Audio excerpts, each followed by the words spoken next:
Assalamualaikum warahmatullahi wabarakatuh. Shalom, Om Swastiastu, Namo Buddhaya, salam kebajikan, salam sejahtera bagi kita semua. Rahayu, rahayu, ya kan?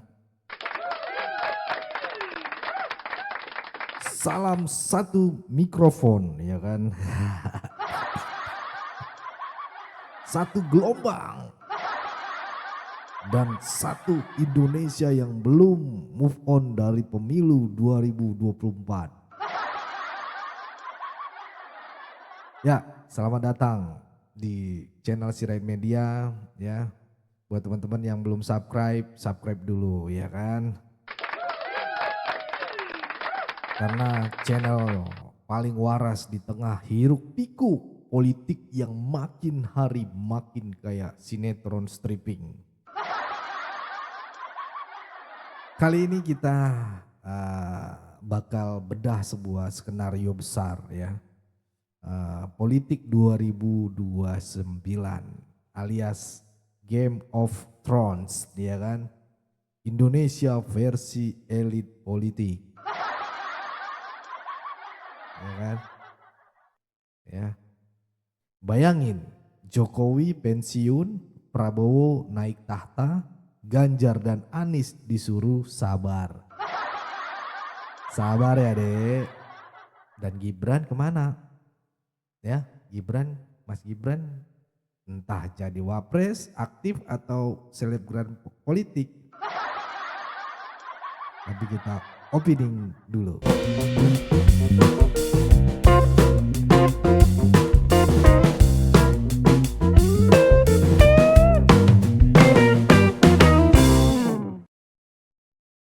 Ya, teman-temanku, itu ya pembahasan kita yang jadi pertanyaan, apakah yang terjadi di 2024 akan mengubah peta politik di 2029? Siapakah yang diam-diam lagi menyiapkan bidak? Siapa yang bakal ditinggal? Ya, pasti ada teman baru meninggalkan kawan lama. Kemana arah politik Indonesia? Ya, sahabat Sirait Media, politik Indonesia itu kayak pasar malam ya. Ramai, penuh lampu, kelap-kelip gitu ya. Tapi ujung-ujungnya muter-muter di situ aja. Pak Prabowo hari ini jadi magnet politik ya. Dulu dihujat, sekarang disanjung. Ya. Dulu disebut rambut putih palsu ya kan. Sekarang malah duduk di kursi ya paling bergengsi ya kan. Dan siap untuk go internasional ya. Nah, Jokowi yang dulunya lawan Pak Prabowo sekarang malah jadi teman seperjuangan. Ya kan? Dan lihatlah, PSI yang dulu partai kecil sekarang jadi semacam warung kopi elit gitu ya. Tempat para pemain politik berteduh dan nyusun strategi sambil nyeruput politik santai. Gak heran ya kalau muncul spekulasi bahwa PSI bisa jadi kendaraan politik keluarga Jokowi. Ya, mau tahu yang lebih lucu lagi nih teman-teman ya. Gibran yang katanya anak kemarin sore tahu-tahu bisa duduk di wapres kan, ya kan? Netizen bilang ini mah bukan karir, ini karpet merah. Ya, tapi kalau kita pikir-pikir, bukankah politik kita ini memang seringkali bukan soal kapasitas, tapi kedekatan. Bahkan ada yang nyeletuk ya, nanti 2029 Kaisang nyalonin presiden, Gibran nyalonin eh, presiden dan cucunya Pak Lurah jadi ketua BEM kampus semuanya gitu. Parah itu komennya. Lucu ya. Ya, tapi juga bikin mikir seberapa kuat sih pengaruh dinasti politik di negeri ini, ya kan? Itu komen-komennya ya udahlah gitu. Ya, kalau memang mau ngabdi, ayo ikutan ngabdi untuk rakyat, masuk partai politik. Ya, pertarungan 2029 akan jadi tes besar untuk demokrasi kita, teman-teman ya. Apakah rakyat masih memilih karena wajah di baliho atau mulai kritis nih melihat rekam jejak, bukan sekedar jaket partai gitu yang keren ya, yang menarik, nama-nama seperti Ridwan Kamil, terus Erick Thohir dan bahkan Andika Perkasa mulai disebut-sebut, AHY mulai disebut-sebut lagi ya kan, artinya sudah ada generasi baru yang disiapkan, lebih muda ya kan, lebih seger dan semoga lebih jujur ya. Ya. Tapi kalau kita lihat ke belakang ya, rakyat juga udah banyak belajar. Trauma politik, kebohongan janji kampanye, sampai TikTok tokoh politik yang viral, semua jadi pembelajaran gitu ya. Nah, sahabat Sirait Media, politik bukan milik elit saja gitu. Ini soal masa depan kita ya. Jangan mau hanya dijadikan angka suara ya. Kita harus melek, cerdas dan kritis gitu loh. Kalau selama ini kita cuman jadi komentator di Twitter, sekarang waktunya naik kelas ya kan. Jadi pemilih cerdas ya. Gak masalah kita beda pilihan, asal jangan saling baku hantam gara-gara capres yang belum tentu kenal sama kita. Ya, 2029 bukan tentang siapa yang paling muda atau paling tua, tapi siapa yang paling siap membawa Indonesia ke depan. Ya, jadi menurut kalian teman-teman, apakah dinasti politik masih akan bertahan di 2029? Siapakah calon presiden yang patut kita waspadai dan siapa yang patut kita dukung? Apakah PSI akan berubah jadi partai keluarga atau benar-benar jadi jembatan politik baru? Ya kan? Tuliskan pendapat kalian di kolom komentar ya. Jangan lupa untuk klik tombol like, subscribe, dan share biar makin banyak orang yang nggak dibohongi lagi oleh baliho-baliho palsu, harapan palsu itu ya.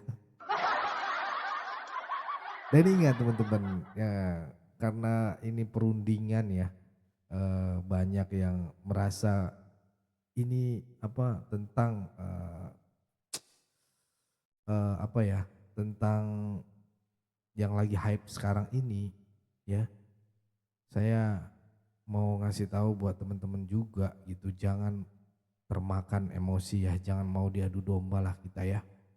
Ya, udahlah keputusan Pak Presiden saya rasa sudah tepat juga gitu ya, apalagi tentang ya keributan ini itu pusing juga teman-teman ya. Hasto Kristianto diampuni, Tom Lembong dibebaskan, itu terus ya kan. Dan yang lebih mengejutkan lagi, Denny Siregar dulu pembenci berat Prabowo, kini justru jadi pendukung setia, ya kan? Itu kocak sih teman-teman. Ditambah lagi dulunya dia itu pendukungnya Pak Jokowi, ya kan? Sekarang benci banget sama Pak Jokowi.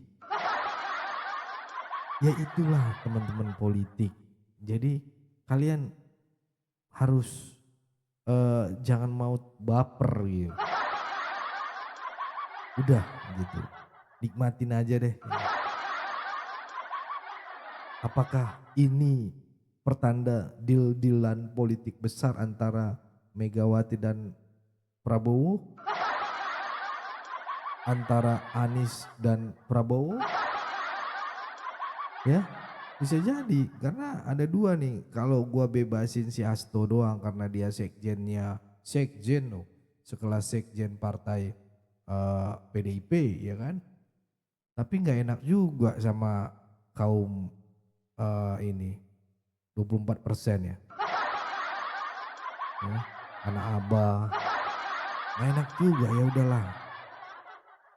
Gua rekrut aja lah semua.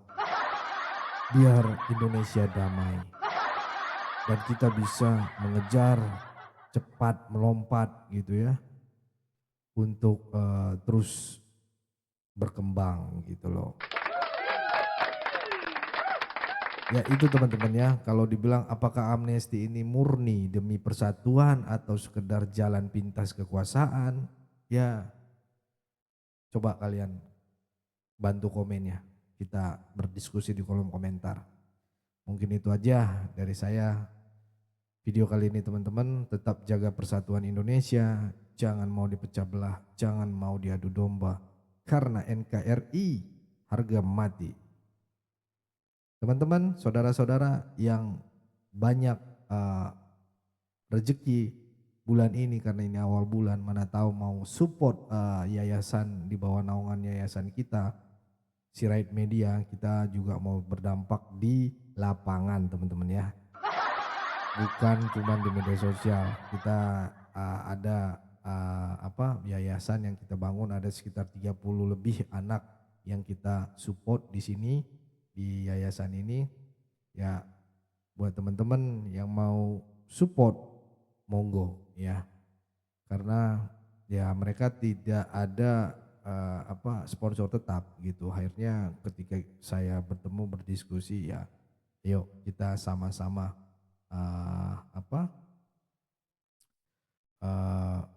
bantu gitu sebisa mungkin, karena kita harus pergunakan ya. Kita harus pergunakan media sosial ini menjadi berkat juga, menjadi dampak bagi banyak orang gitu ya. Jangan cuman viral-viralan, no gitu. Saya pengen ya 5-7 tahun ke depan ya bisa jadi berkat juga bagi dampak bagi adik-adik ini gitu ya.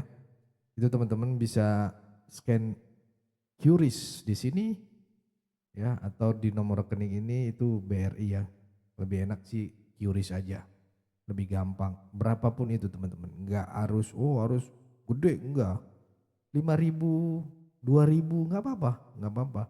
Kalau 5.000 sampai 2.000 aja kayak parkiran gitu.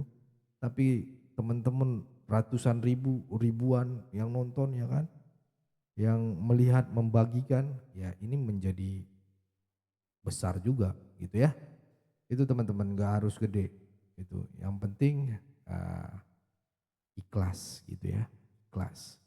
Itu aja dari saya. Terima kasih buat udah nonton stay video saya ini. Jangan lupa untuk klik tombol subscribe dan bagikan video ini. Saya Leonardo Sirait mohon undur diri.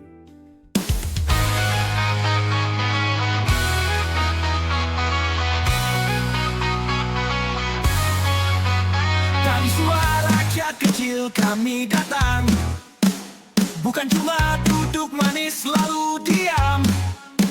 Sirait Media tajam dan terbuka, bawa kabar jujur tanpa drama.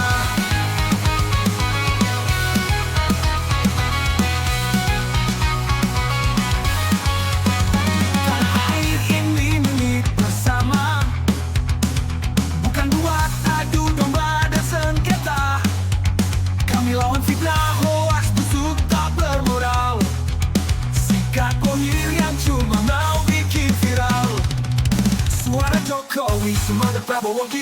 dukungan kami untuk Prabowo jalan. Bangun negeri tanpa tipu daya, bersatu kuat itulah senjata. Sirak media, ayo bersuara, biar terang fakta menyala. Jangan mau dipecah belah, kita lawan hoax, kita melawan bangsa. Sukses sejarah, ayo bersama, suarakan kebenaran yang nyata. Sirak media bukan sekadar berita, tapi suara nurani Indonesia. NKRI harga mati, kohi pemecah bangsa, minggir sana. Kami bukan boneka, kami warga merdeka. Setiap video kami ajarkan cita untuk Indonesia damai selamanya. Sirak media,